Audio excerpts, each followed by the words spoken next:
राष्ट्रवादीतल्या नेत्यांना अर्थात प्रफुल्ल पटेलांना असेल किंवा अजित पवारांना हे खटकलंय म्हणून आपला पत्ता कट झाला असं काही मला माहिती नाही ते तुम्ही विचारा. भाजपमध्ये जसे कालमर्यादा ठेवली 75 वर्षाच्या ज्येष्ठांना मंत्रिमंडळात घेऊ द्या असं काही राष्ट्रवादीने काही धोरण आखलंय का? असं काही त्यांनी ठेवलं नाही. ठेवलं असतं तर मला राज्यसभेवर जा म्हणून काय सांगितलं असतं. सांगितलं घरी जा. पवारांबरोबर राहायचं नाही अशा प्रकारचा सूर कार्यकर्त्यांनी बैठकीत व्यक्त केलेला आहे. तुमची भूमिका काय असणार आहे? ती मी सगळ्यांच्या भूमिका ऐकून घेतो आहे. भूमिका ऐकून घेता आपण काय? मी तुम्हाला सांगितलं मला मतदारसंघात जायचं आहे. मला उद्या मी महाराष्ट्रातले लीडर्स येणार आहेत, सगळे लोक भेटणार. मग बघू. प्रफुल्ल पटेलांनी असं म्हटलंय की तुम्हाला राज्यसभेवर पाठवायचं हे तुम्ही त्यांना म्हटले होते त्यावेळेला 4-6 महिन्यापूर्वी त्यावेळेला होय त्यावेळेला माझं ऐकलं नाही.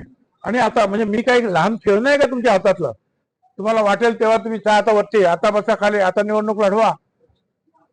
बरं तेही जाऊ द्या, पण माझ्या मतदारसंघातील लोकांना मी राजीनामा दिल्यानंतर काय वाटेल? आणि मी त्यांना सांगितलं मी नक्की जायला मला जायचं आहे, पण मला थोडे दिवस द्या. माझ्या मतदारसंघामध्ये माझी काही कामं ती पूर्ण करतो, लोकांची समजूत काढून मग जाऊ.